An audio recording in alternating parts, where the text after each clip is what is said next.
అన్నయ్యని కిడ్నాప్ చేసి 2 రోజులైంది వదినా. అప్పుడే ఆ కంపెనీ దాని మొహాన పడేసుంటే ఈ పాటికి అన్నయ్య మన ఇంట్లో ఉండేవాడు. కన్న తండ్రి కన్నా ఆస్తులే ఎక్కువైపోయే వీడికి. ఏ నిజం కాదా? ప్రియమదా, నువ్వు వదులు శోభన్ రాజు. ఇప్పటికే ఒకసారి అన్నయ్య ప్రాణాలు తీయాలని చూసింది. అది అడిగింది ఇవ్వందే అన్నయ్యని ప్రాణాలతో వదలదు.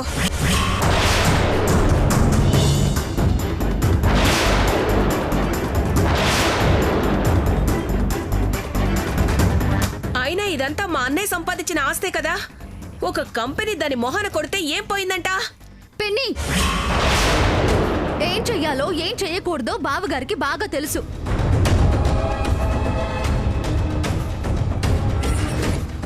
కన్న తండ్రి మీదున్న ప్రేమ కన్నా మీకు మీ అన్నయ్య మీదున్న ప్రేమ ఏం ఎక్కువ కాదు.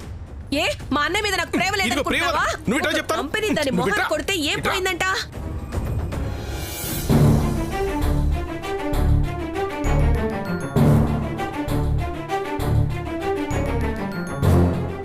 అసలు ఇదంతా ఎలా జరిగింది బావగారు?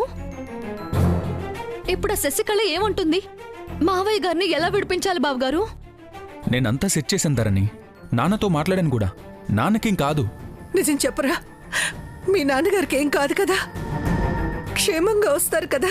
వస్తారమ్మా. నాన్న నిజంగా ప్రమాదంలో ఉంటే నేను ఇక్కడ ప్రశాంతంగా ఉండగలనా?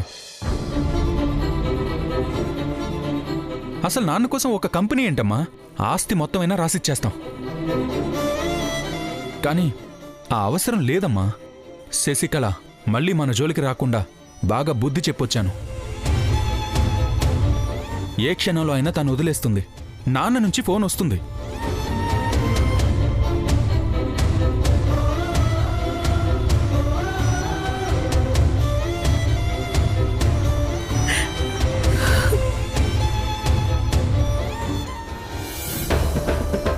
వదలు శోభన్ రాజు. సరిగ్గా చిచ్చు పెట్టే టైంకి లాక్ వచ్చేసావు. ఏంటి నువ్వు చిచ్చు పెట్టేది? అసలు నీకు కొంచెమన్నా బుర్రుందా? శశికళ కంపెనీ ఇచ్చేసని 10 సార్లు అన్నావు అనుకో, ఆ శశికళతో నువ్వు చేతులు కలిపావనుకొని నిన్ను బయటికి నెట్టేస్తారు. విక్రమ్ ఆ రోజు శశికళకి ఎంత గట్టిగా వార్నింగ్ ఇచ్చాడో చూసావుగా. ఇప్పుడు మీ అన్నయ్యని వదలటం తప్ప శశికళకి వేరే ఆప్షనే లేదు. కాబట్టి దాన్ని పట్టుకుని ఏదో చేస్తానని ఆలోచించకుండా నోరు మూసుకొని ఉండడం మంచిది.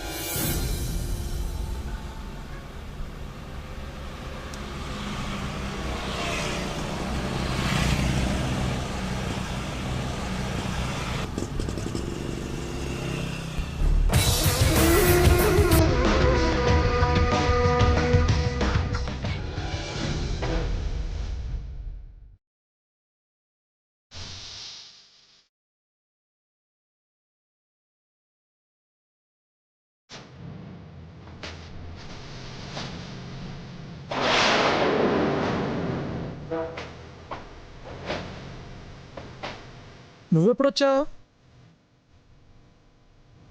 రోజు ఇంటికొస్తే కదరా ఇంటికి ఎవరు వస్తున్నారో పోతున్నారో తెలిసేది. అక్క నీకు తెలుసు కదా, కంపెనీ వర్క్లో full busy. Day and night అక్కడే ఉండాల్సి వస్తుంది. అయితే బాగా బిజీగా ఉన్నట్టున్నావన్నమాట. అవునమ్మా, ఏదో కంపెనీ అని పెట్టాడు.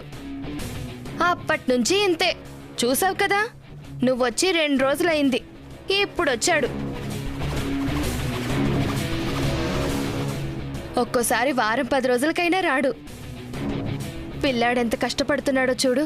అవును, పాపం చాలా కష్టపడిపోతున్నాడు.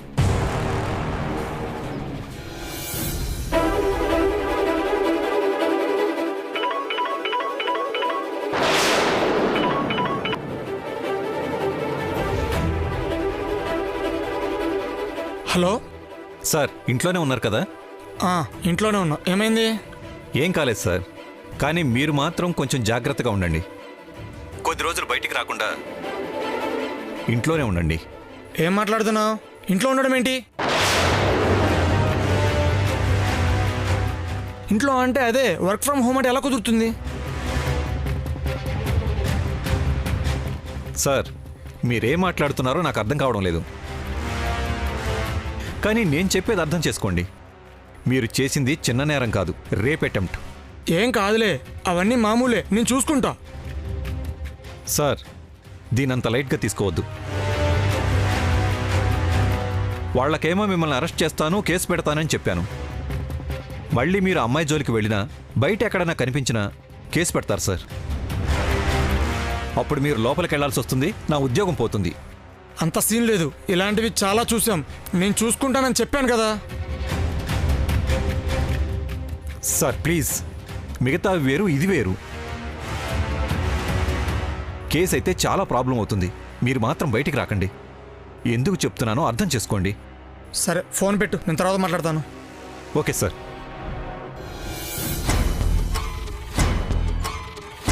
ఎవర్రా ఫోను? మా ప్రాజెక్ట్ మేనేజర్ అమ్మా. ప్రాజెక్ట్ మేనేజరా లేక పోలీసా?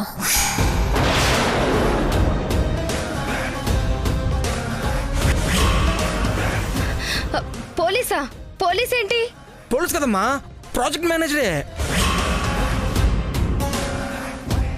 ఇంట్లో ఉండి వర్క్ ఫ్రమ్ హోమ్ చేస్తానంటే కుదరదని చెప్తున్నా. కానీ నీ మాటల్ని బట్టి చూస్తే నాకు అలా అనిపించడం లేదురా. ఏదో ఎదవ పని చేసి దొరికిపోతే నిన్ను కాపాడడానికి పోలీస్ ఎవడో ఇంట్లోనే జాగ్రత్తగా ఉండమని హెచ్చరించినట్టుంది. లేదక్క, అదేం లేదు. ఏమనుకున్నావ్? మాయా ఇక్కడ. కళ్ళను చూసి మనసులో ఏముందో చెప్పేస్తాను. మాటల్ని బట్టి మ్యాటర్ ఏంటో తెలుసుకోలేనా? అసలు నువ్వు ఇంటికి కూడా రానంత బిజీగా ఉన్నావని చెప్తే నీకు పని మీద ఇంత ఇంట్రెస్ట్ ఎప్పుడు పుట్టుకొచ్చిందా అని డౌట్ వచ్చింది. ఏం చేసినా కొంచెం వెనక ముందు చూసుకొని చెయ్యి. అసలు ఏమవుతుందిరా? అమ్మా, ఏదో చిన్న మ్యాటర్లే అమ్మా, నేను చూసుకుంటా.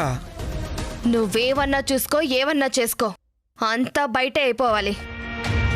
పోలీసులు కేసులని ఇంటికొస్తే మాత్రం బాగోదు. ఏం కాదని చెప్తున్నా కదమ్మా. ఛ!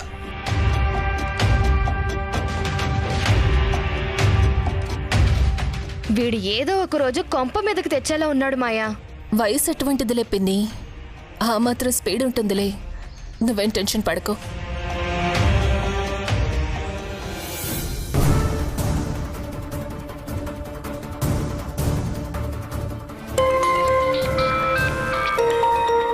అమ్మా, నాన్న ఫోన్ చేస్తున్నారు.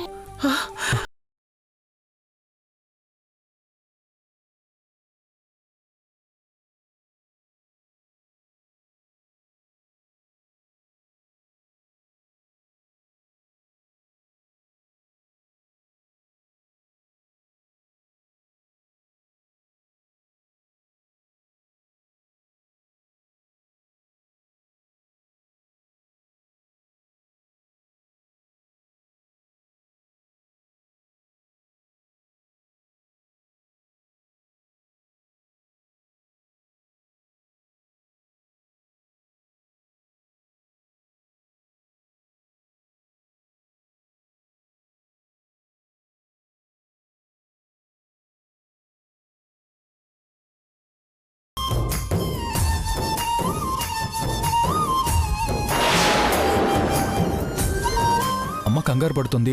అమ్మతో ఓ మాట చెప్పండి. ఏమండి? సరే, జాగ్రత్త. సరేనండి, ఉంటాను. మీరు జాగ్రత్తగా ఉండండి.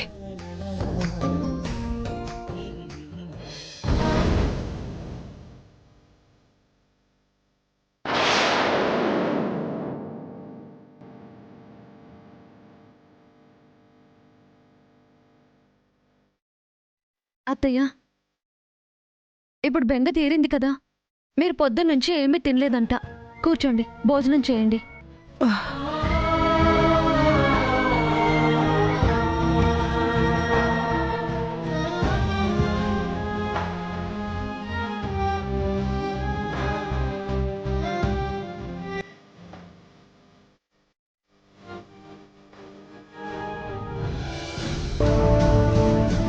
ఇక్కడేదో మందు వాసన వస్తుందండి.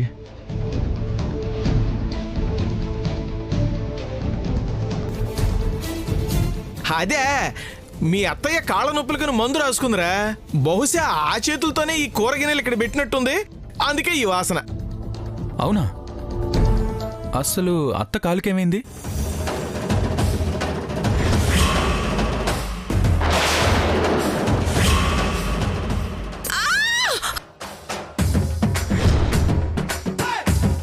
పాల మీద కాలేసి జారి పడిపోయింది బావగారు. నేను అత్తయ్యకి పాలిస్తుంటే కాలడ్డం పెట్టింది పాపం. తర్వాత ఆ కాలే పాల మీద పడి జారి పడింది.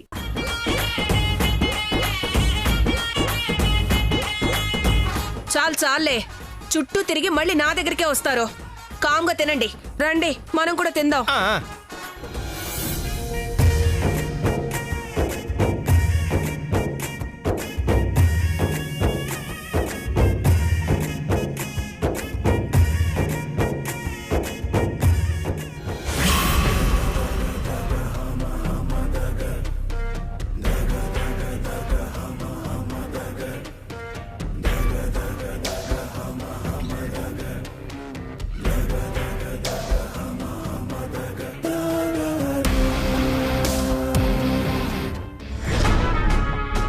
వీడెవడో తెలుసా? వాయుపుత్ర చిన్న కొడుకు. మీ అక్క కూతురు పిచ్చి పిచ్చిగా ప్రేమిస్తోంది. నీ ప్రేమ వ్యవహారాలేంటో తెలుసుకోవడానికి ఇదే సరైన సమయం. వాడి సంగతి సరే కానీ నీ సంగతి ఏంటో చెప్పు. ఏంటి పిన్ని? నువ్వెవరినన్నా ప్రేమించావా అని నన్ను అడిగావు కదా. నన్ను ప్రేమ గురించి అడిగావంటే నువ్వు ప్రేమలో పడినట్టు.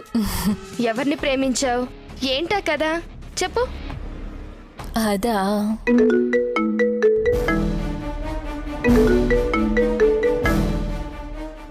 ఒక్క నిమిషం పిన్ని, నాన్న ఫోన్ చేస్తున్నారు. నాన్న. ఎలా ఉన్నావు తల్లి? నాకేంటి, ఎక్కడున్నా బాగుంటాను. సరే, రేపు హైదరాబాద్ వస్తున్నానమ్మా. అంతర్జున్ పనేంటి? అక్కడ ఒక పార్టీ లీడర్తో ప్రాబ్లం. ఈసారి ఎలక్షన్లో టికెట్ కూడా రాకుండా చేస్తానంటున్నాడు. ఇలా అయితే పొలిటికల్ కెరీర్ ముగిసిపోయినట్టేనమ్మా. వాడికి ఏం కావాలో ఏంటో మాట్లాడాలి. ఇప్పుడు ఏమైంది డాడీ? నేనున్నాను కదా, నేను చూసుకుంటాను. నువ్వా? నీకెందుకమ్మా ఇవన్నీ? వాడు అసలే మంచోడు కాదు. పర్వాలేదు డాడీ, నేను మాట్లాడతానులే. వద్దమ్మా, అక్కడేదో ప్రశాంతంగా ఉండాలని వెళ్ళావు కదా, నీకెందుకులే ఇవన్నీ? డాడీ, చెప్పాను కదా నేను చూసుకుంటానని. నేను చూసుకుంటానులే. ఆయన ఫోన్ నెంబర్ పంపించండి, నేను మాట్లాడతాను. సరేనమ్మా, పంపిస్తాను.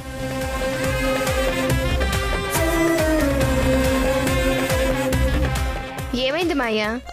ఒక్క నిమిషం పిన్ని. ఎవడు లీగల్ గోపాలకృష్ణ అంట. ముందు వాడి తోక కత్తిరించి తర్వాత మనం మాట్లాడదాం.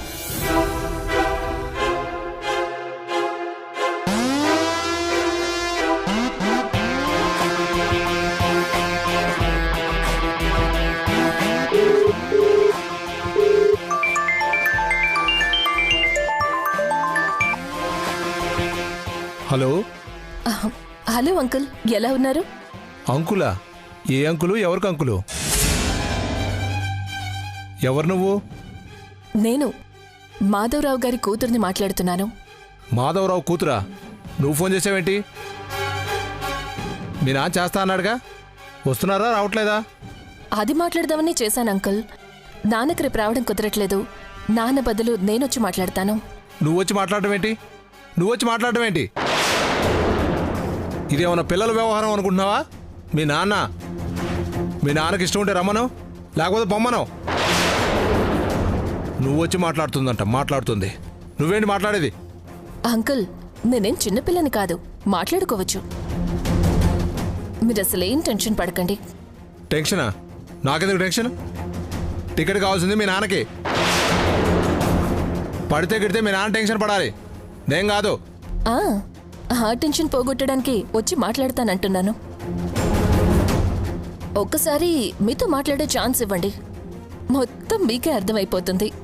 సరే, పొద్దునేరా. ఏం మాట్లాడుతావు నేను చూస్తాను. ఏదో మాట్లాడిద్దంట. పెట్టే. అంకుల్ ఏంటి టైం అంకుల్? ఏ టైంకి రమ్మంటారు? 10ంటికి రా. ఒక్క 10 నిమిషాల టైం అంతే. ఇటు అటు అయితే మళ్ళీ దొరకను. పెట్టే.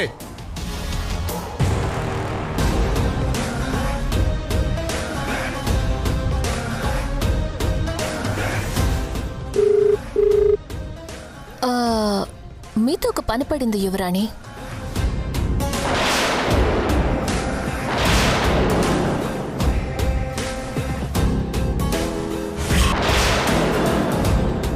చాలా ముఖ్యమైన పని, చాలా ఇంపార్టెంట్. అమ్మో, నేనంటే నాకంటే స్పీడ్గా ఉంది. ఈ మూడ్లో లవ్వులు గివ్వులు అని మాట్లాడడం కరెక్ట్ కాదు. మంచి మూడ్లో ఉన్నప్పుడు మాట్లాడదాం. ఏంటి పిన్ని, ఇందాకేదో అడుగుతున్నావు? అదా, ఆ తర్వాత మాట్లాడుకుందాంలే మాయా. టైం అవుతుంది, వెళ్ళి భోంచేద్దామా? ఓకే.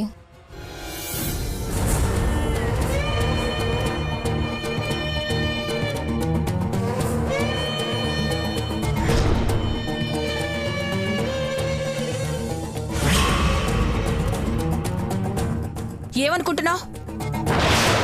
నిన్ను వదల్లో. వదలో. పిచ్చిగానే పట్టిందా? మొగుణ్ణి కాలర్ పట్టుకుంటావేంటే? కాలర్ పట్టుకోవడం కాదు, చేతిలో తుపాకీ ఉంటే ఇక్కడే కాల్చి పారేసి ఉండేదాన్ని. చెప్పు, ఎందుకు నన్ను ఇంత మోసం చేశావు? ఈ వయసులో నిన్నే మోసం చేస్తాను గానీ అసలు విషయం ఏంటో చెప్పు. నానితో నా కూతురు పెళ్లి చేయాలని నేను ఆశపడుతుంటే ఇంతవరకు నా కూతుర్ని కూడా నాకు చూపించకుండా ఇప్పుడు ఈ పిల్లని నాని మీద ఉసిగొల్పమని శశికళకి సలహా ఇస్తావా? అప్పుడు నా కూతురు బతికేం కావాలి, నా ఆశలేం కావాలి? చెప్పు శోభన్ రాజు, ఎందుకింత మోసం చేస్తున్నావు? అసలు నా కూతురు ఎక్కడుందో చెప్పు. ఎక్కడుంటుంది? నువ్వెక్కడికి పంపించి చదివిస్తున్నావో అక్కడే ఉంటుంది.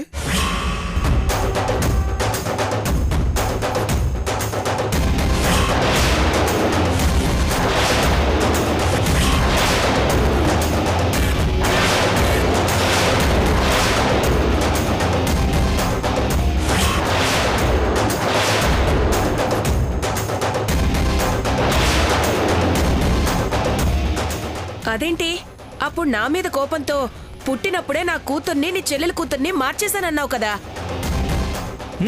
అన్నాను. నీ పిచ్చి నుంచి నా కూతుర్ని కాపాడుకుందామని అబద్ధం చెప్పాను.